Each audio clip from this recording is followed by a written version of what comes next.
If you were to ask me, hey, what are the best kind of knives? I'd have to say, Mora! Sorry, that accent was a little culturally insensitive, but I accept responsibility and blame Nintendo for it. But one also might say, and answer correctly, Mora, the brand of affordable outdoor knives made in Sweden, 3 of which I'm covering in this review today.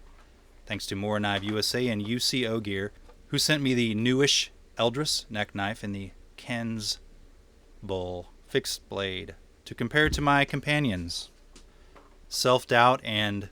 the knives. Let's look at the dimensions so we can celebrate the differences in these knives. Like the overall length. The Kansbol is the largest by a small margin.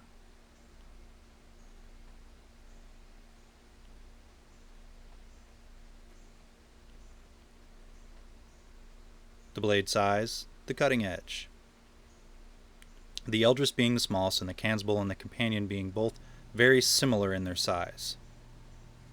The handle, the grip area. The grip areas between it and the companion are very similar.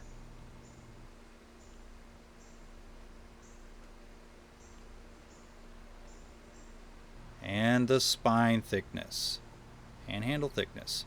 Note that the spine of the Kansbol gets pretty thin toward the tip. It has a much more dramatic taper than the rest of them. Something I didn't take into consideration, which we'll get into hour 2 of the review. And the weight with and without the sheath. It's also the heaviest.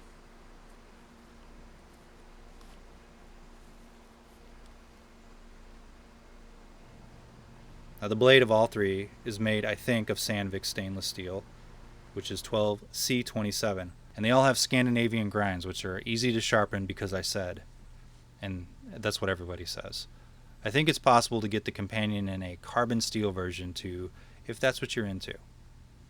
First, let's go over the companion. This is the most polished, shiniest of the steels of the 3, and the blade spine has a slight round to the top of it. It's not a 90 degrees, so it's not the best for striking fires, although the companion has less of a taper to the tip. So the tip of the companion is the thickest of the 3. The Kansbol has what I've read is called a profile grind, which is basically, very similar to a Scandinavian grind, but with an extra bevel here somewhere. Meaning near the tip, it's thin and flat in this area. The blade has a satin finish, and although it's a larger knife, it's not built for extreme abuse, just like light abuse. But that won't stop me, right? It's a fine blade for food prep and woodworking, not to be confused with wood splitting, which is a common mistake made on YouTube. Both the Eldris and the Kansbol have 90-degree spines that make them great for striking a ferro rod. Will I or won't I start a fire today? Place your bets now. Place your bets now. The Eldris is a tiny knife, and it's meant to be a light rucksack knife, something that doesn't take up a lot of space and can be worn around the neck. If space is an issue, and you'd like a fixed blade that takes up the space of a folder, then the Eldris is a good choice. It has the thinnest spine of the 3, but it maintains a pretty good thickness all the way to the tip. And again, the tip thickness in order of the thinnest is the Kansbol, then the Eldris, and then the companion. The handles. More knives have plastic and rubberized handles made from unicorn bones. Yeah, that's right, unicorn bones are made from plastic. Look it up if you don't believe me. That keeps them cheap and comfortable. The companion is plastic-coated rubber with plastic bolsters, meaning the ends of the handle have less traction up by the bolsters. But it is slightly more comfortable in the center. The Eldris and the Kansbol, on the other hand, have the rubber all the way around the handle, but not necessarily on the sides. So if you use your thumbs, the place where at least I exert my most pressure when cutting, they will probably give you more traction because the thumb won't slip on the smoother, slicker plastic. I experienced no hot spots from the knives on the handles, although my knuckle was a little tender after hitting the stump several times when striking a ferro rod. Both handles fit my hand well without finger crowding, except for the Eldris, which is the tiny knife. The handle, when my hand is closed, hits about the middle of my pinky, the back of the handle. Some people like lighter, smaller knives, and if that trade-off is worth it for you, then it's a good fit, as long as you don't need that large blade and large handle. If you're a backpacker and space and weight are more important to you, and you don't use your knife as often as YouTube artists like myself, then maybe it's a better choice. The sheaths. The sheaths have holes in the tips so fluids can drip out. Does that creep you out? I hope so. The companion sheath is made entirely out of beautiful molded plastic, and it comes in many colors, but I chose the pink. It has a friction click in place. You hear it snap inside there. And upon the unsheathing the companion for the first time, I cut the crap out of my finger. And if I didn't say it before, these knives are very sharp, and I'm not really a careful person, so there's that. You do not have to remove your belt to put on the companion sheath. Probably the most convenient of the three if you need to take it on and off for a YouTube review frequently. The Kansbol sheath is mostly plastic and has a removable belt loop. You'll need to remove your belt to take it on and off. The knife also clicks into place with a friction click of sorts. If you've ever had a companion before, it's very similar to that.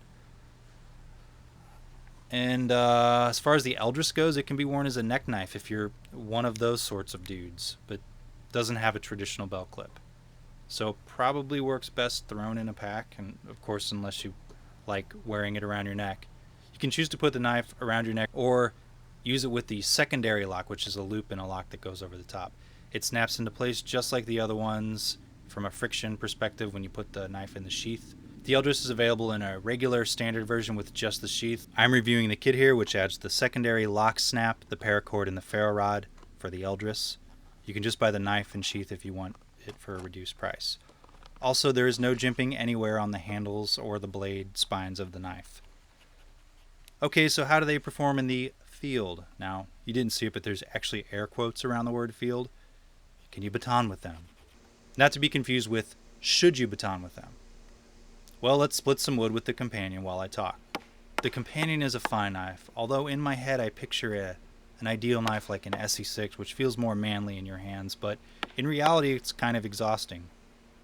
Moras are light, like folding knife light, so despite what you see on this channel, maybe it's a little more convenient of a knife for real world use. Now, don't tell anyone, but I've really only ever batoned once or twice without a camera rolling because I really needed to.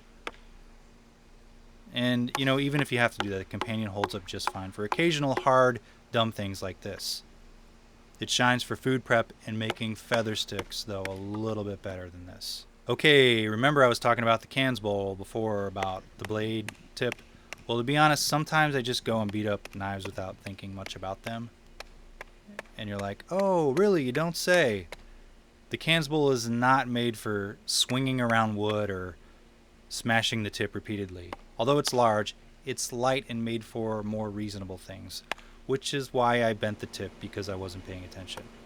Sorry, Mora, my bad.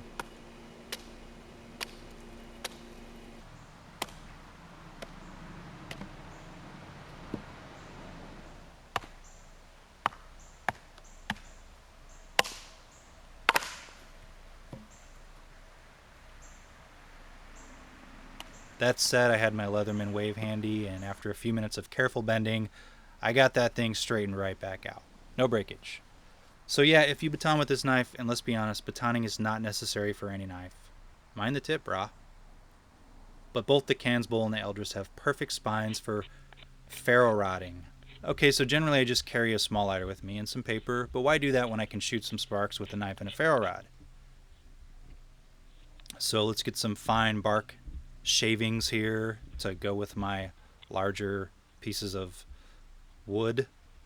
I feel like I have to make up for my essay review. Sometimes I don't have the time to get a bunch of scrapings saved up, and I only have a little bit of time to shoot these.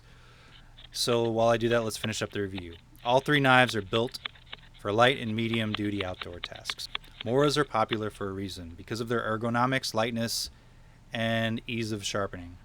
In a pinch, you could baton with them if you wanted to, but you probably want something with a full tang if you're prone to often going outside and whacking your wood. My favorite of the three is the Kansbol, because it's the biggest. It has a right size handle for me, and the rubberized area where my thumb rests helps out when doing whatever it is that you see me doing in these reviews. I'm not an ultralight hiker, and I've never had an issue with fitting several knives in my backpack when hiking or camping. But the Eldris is a good knife for starting fires and food prep, for people not overcompensating like me. If you are on the extreme budget and don't need to strike a ferro rod, the Companion is the most knife most people would probably ever need outdoors. Its blade is perfect for light woodwork and food prep because it's kitchen knife sized. Make sure you buy it in pink though for maximum effectiveness. If you like this sort of review, subscribe, give the video a thumbs up, and set an alert by clicking on the bell below the video so you can comment first faster than everyone else and win a very, very small portion of the internet. If you like it, check out the UCO and Mora Knives website linked below to browse outdoor gear and plenty Mora stuff. Did you catch that? You're like, yeah, I caught it. Oh, thanks for watching.